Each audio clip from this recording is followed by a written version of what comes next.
নোয়াখালীর চাটখিলে পারিবারিক কলহের জের ধরে একসঙ্গে এক দম্পতির বিষ পানে আত্মহত্যার চেষ্টা করেছেন। পরে তাদের উদ্ধার করে হাসপাতালে নেওয়া হলে চিকিৎসক স্ত্রীকে মৃত ঘোষণা করেন, আর স্বামী চিকিৎসাধীন রয়েছেন। বৃহস্পতিবার সকালে মরদেহ ময়না তদন্তের জন্য 250 শয্যা বিশিষ্ট নোয়াখালী জেনারেল হাসপাতালের মর্গে পাঠানো হবে।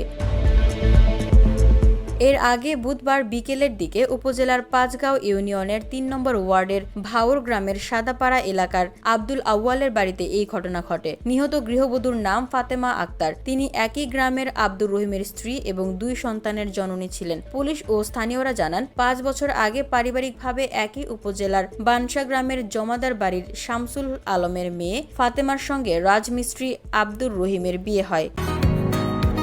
বসুন্ধরা, উত্তরা, বনশ্রী, কুড়িল ও বাড্ডা সহ রাজধানীর বিভিন্ন স্থানে অভিজাত ও অত্যাধুনিক মানের ফ্ল্যাট কেনার এক নির্ভরযোগ্য প্রতিষ্ঠান প্লেজেন্ট প্রপার্টিজ লিমিটেড। তাই আপনার স্বপ্নের আবাসনের জন্য আজই যোগাযোগ করুন। Pleasant properties limited, where destiny matches eventually. তাদের সংসারে এক ছেলে এক মেয়ে রয়েছে। বিয়ের পর থেকে বিভিন্ন বিষয় নিয়ে তাদের সংসারে পারিবারিক কলহ চলতে থাকে। বুধবার বিকেলের দিকে পারিবারিক কলহের জেরে শ্বশুরবাড়িতে প্রথম বিষপান করে ফাতেমা। একই সময় তার স্বামীও বিষপান করে। পরে তাদের দুজনকে সন্ধ্যা 7টার দিকে বাড়ির লোকজন উদ্ধার করে পার্শ্ববর্তী সোনাইমুড়ির বজরা হাসপাতালে নিয়ে গেলে চিকিৎসক ফাতেমাকে মৃত ঘোষণা করে।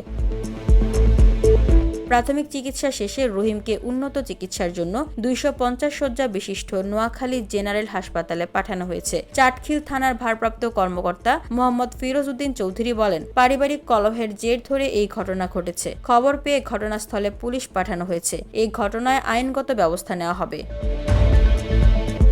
VOD Bangla news desk.